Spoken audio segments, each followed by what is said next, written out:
چھوٹے بچے کو املی کھانے سے بچائیں کیونکہ املی صحت کے لیے بہت نقصان دہ ہے۔ املی کھانے سے بچے جلدی بالغ ہو جاتے ہیں اور ان کے قد بھی نہیں بڑھتے۔ آلو بخارا کھانے سے آپ کی قبض ہمیشہ کے لیے ختم ہو جاتی ہے۔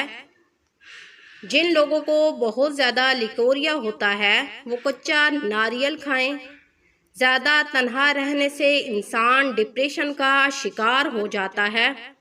اگر آپ کو دماغی کمزوری ہے یا آپ کی نظر بہت زیادہ کمزور ہے تو آپ روزانہ 5 سے 10 بادام کھائیں۔ آپ کی نظر اور دماغی کمزوری ختم ہو جائے گی۔ جن لوگوں کا بلڈ پریشر بہت زیادہ ہائی ہوتا ہے وہ بغیر نمک اور مرچ کے کھانا کھائیں، ان کا بلڈ پریشر بالکل درست ہو جائے گا۔ روزانہ صبح نہار منہ کریلے کا جوس پینے سے موٹاپا ختم ہو جاتا ہے۔ جو لوگ چاہتے ہیں کہ وہ ہمیشہ سمارٹ رہیں، وہ موٹاپا بھی ان پر نہ آئے، نہ ان کے جسم پر چربی چڑھے، تو وہ چاول کم کھائیں اور رات کا کھانا تھوڑا سا کھائیں، ضرورت سے کم کھائیں، تو وہ ہمیشہ سمارٹ رہیں گے۔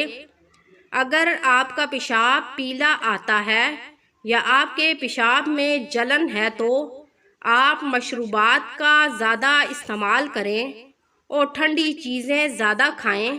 آپ کا پیشاب پیلا آنا اور پیشاب میں انفیکشن ختم ہو جائے گا۔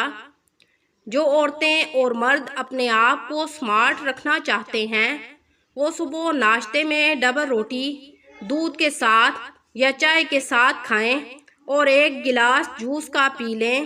کبھی بھی ان پر موٹاپا نہیں آئے گا۔ رات کے وقت سرما لگا کر سونے سے نظر تیز ہوتی ہے۔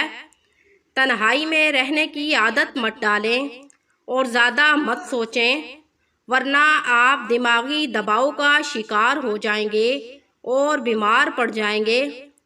اگر آپ کو بلغم کی شکایت ہے تو آپ شلجم کا سالن بنا کر کھائیں، آپ کو بلغم کا مسئلہ ختم ہو جائے گا۔ کھڑے ہو کر پانی پینے سے دل کی بیماریاں پیدا ہوتی ہیں۔ آہستہ آہستہ کھانا کھانے سے دماغ کمزور ہوتا ہے اور پیٹ میں گیس بنتی ہے۔ اپنے چہرے پر چکنائی کو دور کرنا چاہتے ہو تو دودھ میں بیسن لگا کر چہرے کو دھو لو، چہرے سے چکنائی ہمیشہ کے لیے ختم ہو جائے گی۔